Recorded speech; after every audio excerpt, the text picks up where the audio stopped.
السلام عليكم. كنا عمالين نتكلم من كام يوم كده على قصة الأهلي واللي كان متابع الفيديوهات. كنا دايما بنقول إن الأهلي كفريق إعلاميا واخد أكتر من حقه. الأهلي عنده مشكلة كبيرة. هي إيه المشكلة الأول؟ وإيه مشكلة أي نادي في العالم، أي فريق كرة في العالم؟ في فرق كبير بين 11 لعيب اسمهم تقال وبين إن هم يكونوا فريق.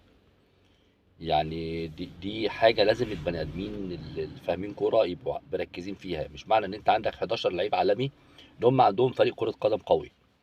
القصة دي حصلت مع الإنتر في فترة كده من فترات في إيطاليا. كانوا جابوا يعني بصوا جابوا 20 لعيب، مفيش حاجة فيهم غلط. تحطهم على الأرض في الملعب ما بيلعبوش مع بعض كويس. أنا اتفرجت امبارح على ماتش الأهلي وحرس الحدود. مفيش خالص. الأهلي مش فرقة. لسه بيكسب في الدقيقة 97 والقصة اللي انتوا عارفينها دي. بس حاجة جميلة انهم ما كسبوش امبارح بضربة جزاء، بصراحة يعني حاجة كويسة يعني. آه، الأهلي زي ما قلنا مش اللي هو الفريق اللي يخوفك أو الفريق اللي يرعبك. أعتقد إن فرقة بيراميدز كفرقة يعني أقوى، وإن كان برضو حالتها صعبة جدا. أغرب حاجة موجودة دلوقتي في اللي احنا بنتفرج عليه يعني إن فريق الزمالك برغم كل المشاكل اللي فيه موجود لسه مع الفرقة دي. وإنه الزمالك لو ركز شوية، يعني هو بصراحة أنت لما تحسبها تلاقي الزمالك مثلا هو الفريق الوحيد في مصر اللي خسر من مودرن فيوتشر. يعني لو كان كسب الماتش ده وكانت حاجة عادية جدا جدا، كل الناس كسبت مودرن فيوتشر، كان زماننا دلوقتي معاهم فوق خالص يعني عادي جدا جدا زينا زيهم. مش هنقعد يعني نحرت في المية زي ما بيقولوا. الزمالك محتاج ايه؟ الزمالك محتاج يركز يلعب.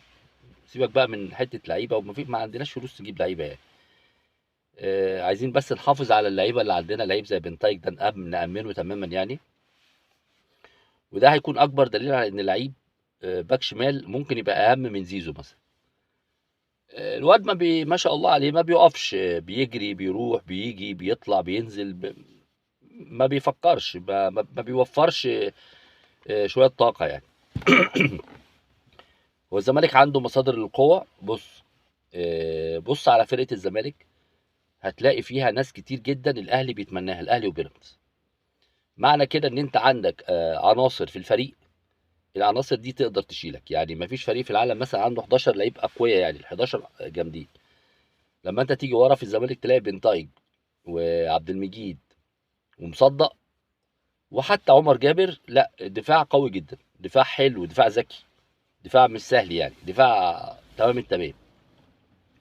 لما تنزل في نص الملعب انا عندي بس مشكله اللي هي ايه، احنا عندنا اصابات غريبه قوي. انا ما اعرفش هل الاداره الطبيه عندنا هي إدارة ذكية ولا هي إدارة فاهمة ولا يعني إحنا عندنا إصابات مش طبيعية. أنا متخيل مثلا إن الزمالك عنده أحمد حمدي وناصر ماهر وعبد الله السعيد، وحتى في بعض لعيبة خط النص في مصر زي ابن فاروق جعفر مش وحش والله، يقدر يلعب يعني. محمد السيد في خط الوسط عندك قوي جدا. طب قدام المشكلة فين؟ قدام المشكلة إنك ما عندكش قرارات تقدر تنفذها بسرعة. يعني زيزو ده لازم نفهم هو قاعد ولا مش قاعد، واقف ولا مش واقف يعني. خلصوا لنا القصه دي. شلبي لازم تقريبا يعني نعلمه الكوره من الاول. على فكره شلبي لعيب كويس. شلبي هو اللعيب اللي يقدر يرقص وهو واقف، يعني الكره تجيله بيرقص، وهو اول ما الكره تجيله يقدر يرقص اللعيب اللي قدامه. بس هو مشكلته الحقيقيه انه ما اتعلمش كوره وهو صغير، يعني ما اتعلمش كوره، ما اتعلمش هيعمل ايه بالكوره لما تجيله.